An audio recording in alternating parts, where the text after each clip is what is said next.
Hello and welcome to Gemasign. My name is David Weinstein and I will be demonstrating to you today the Gemasign product called Ratna. Ratna is a spectrophotometer. It's got 3 light sources and it's got all the essence of a powerful, expensive spectrophotometer. However, it's portable and it's not expensive.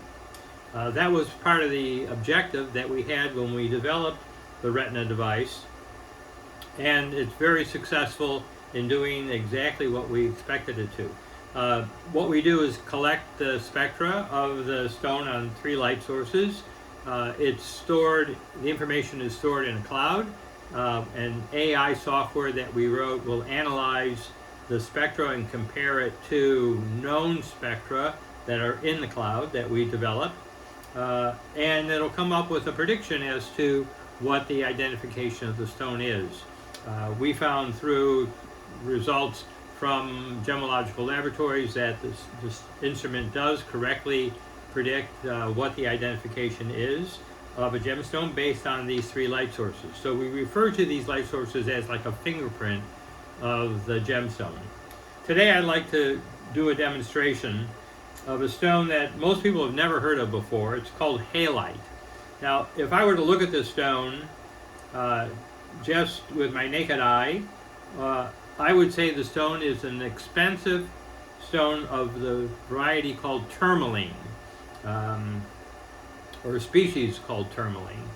It's a very deep blue-green, greenish-blue pear shape. It looks about the size of maybe 1 carat, and if I were to look at it just with my naked eye, I would think the stone is in fact a tourmaline. But I have the vial which labels it as a halite, and so let's see if the Gemasign machine thinks it's a halite or if it's a tourmaline. The first light source we're going to put it on is the broadband, and what we're going to do, I have the machine already warmed up. I have it cleared and ready to do an analysis. So the first thing I'm going to do is put the stone over the port for the white light, and we'll capture that spectra. Basically, you just hold the probe about a centimeter or so above the stone and press scan. That little bling tells me that the spectra has been captured. I'll move it over to the UV source and capture that one.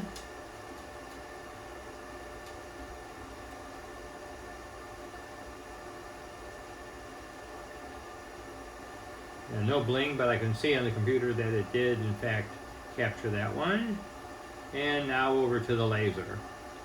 Looks like the laser doesn't have much of a response, but let's give it a try. We'll put on the special filter for the laser device, for the laser source.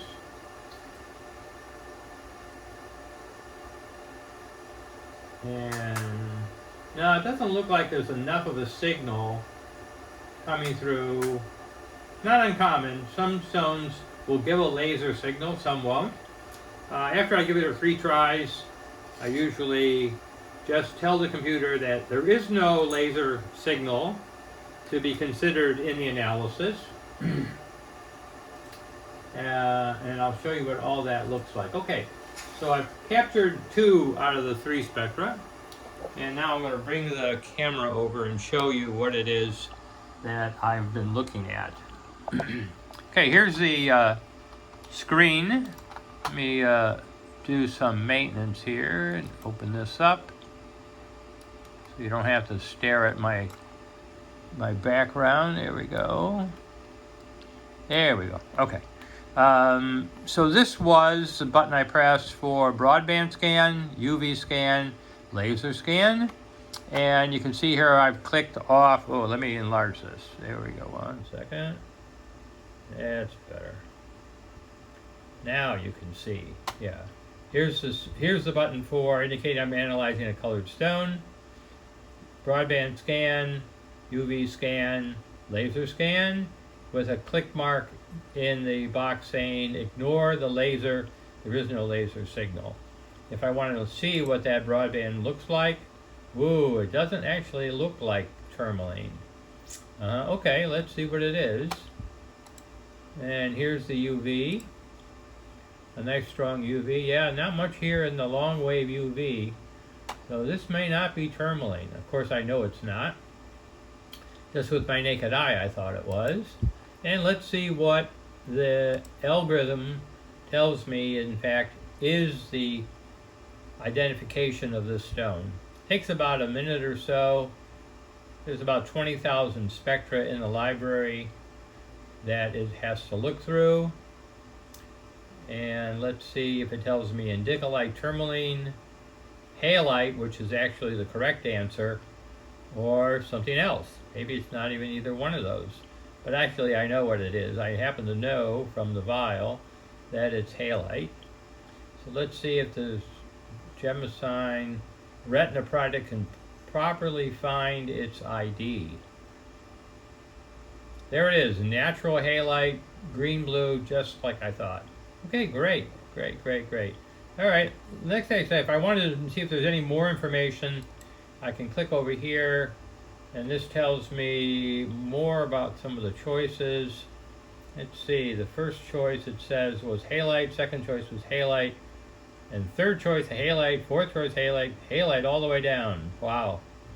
The last one was aquamarine, sort of the right color, but the wrong material. So this was a real slam dunk to show that this in fact is not tourmaline.